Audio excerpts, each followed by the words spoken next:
নমস্কার, annexure 3 submit দেখে নিচ্ছি। এমপ্লয়মেন্ট ব্যাংক গুগল ক্রোমে গিয়ে সার্চ করার পর ফার্স্ট অপশন যেটা আসবে তাতে আমরা ক্লিক করব। তারপর এরকম ইন্টারফেস আসবে, ক্রস করলাম। তারপর সাবমিট অ্যানেক্সার 3 এর পর সাবমিট ইউজার্স আইডি বা এনরোলমেন্ট নাম্বার যেটা ইবি দিয়ে হবে সম্ভবত, তো সেইটা এখানে ইনপুট করলাম। তারপরে পাসওয়ার্ড এবং যে মোবাইল নাম্বারটা দেয়া রয়েছে সেই মোবাইল নাম্বারে একটি ওটিপি যাবে। সেই ওটিপিটা 10 মিনিট ভ্যালিডিটি দেখায়, কিন্তু সেই ওটিপিটা প্রত্যেকবার যদি আপনি লগ ইন করেন তো প্রত্যেকবার আলাদা আলাদা যেতে পারে। তো ওটিপিটা দিলাম, আর পাসওয়ার্ড দেওয়ার পর নিচে যে ক্যাপচারটি রয়েছে সেই ক্যাপচারটি আমরা নির্ভুলভাবে টাইপ করব।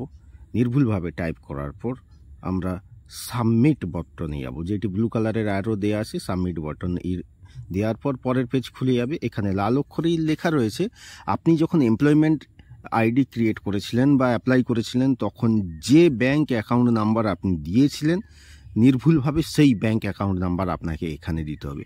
আপনি যদি সেখানে অন্য ব্যাংক অ্যাকাউন্ট নাম্বার অ্যাপ্লিকেশানে দিয়েছিলেন, এখানে অন্য দিলেন, তো সেক্ষেত্রে পেমেন্টের ইস্যু আসতে পারে। তো চেষ্টা করবেন যে অ্যাকাউন্ট নাম্বার দিয়েছিলেন সেটাই দেবেন। নিচে ক্যাপচার ফিল করার পর তারপর আমরা সাবমিট বাটনে ক্লিক করলাম। সাবমিট বাটন ক্লিক করার পর পরের পেজ খুলে গেল। এখানে আমাদের এডুকেশনাল কি পারপাসে কি ব্যবহার করছি সেইটাই, সেলফ এমপ্লয় আর স্কিল ডেভেলপমেন্ট। আমরা স্কিল ডেভেলপমেন্ট চুজ করলাম।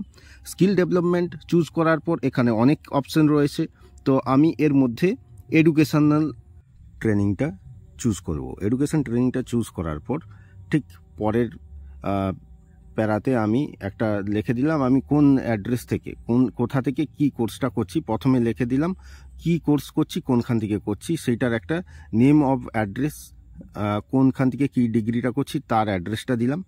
তারপর আমরা স্টার্টিং ডেট দিয়ে দেব। এইটা আমি জানুয়ারির একটা ডেট সিলেক্ট করে নিলাম প্রথমের দিকেই, ধরুন 5ই জানুয়ারি 2025 সাল থেকে। 6 মাসের যেহেতু চেয়েছে তাহলে আমি জুন মাস পর্যন্ত চলে আসি। জুন মাসের 30 তারিখে আমি সিলেক্ট করছি, আপনারা আপনাদের মতন করবেন। 25 সিলেক্ট করার পর রিমার্কে আমি সেইটা দেব কি কোর্সটা করছি। আর এখানে কিন্তু অপশনাল আধার নাম্বারটা কিন্তু চলে আসছে। অনেকের ক্ষেত্রে আধার নাম্বার দিতে হয়, নিচে দেখুন আধার নাম্বার যেটা রয়েছে অনেককে দিতে হয়, কিন্তু অনেকে এইটা ম্যান্ডেটারি আধার নাম্বার দিতেই হবে। আপনি যদি না দেন তাহলে কিন্তু আপনাকে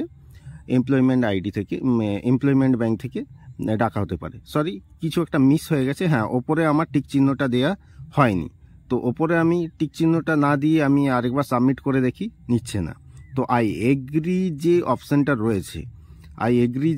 রয়েছে এইটাকে আমাকে টিক করতেই হবে। তারপরে অ্যানেক্সার সাবমিট করলাম। এখানে আমার দেখাচ্ছে অ্যানেক্সার সাবমিটেড, তো আমি ডাউনলোড করে পিডিএফে সেভ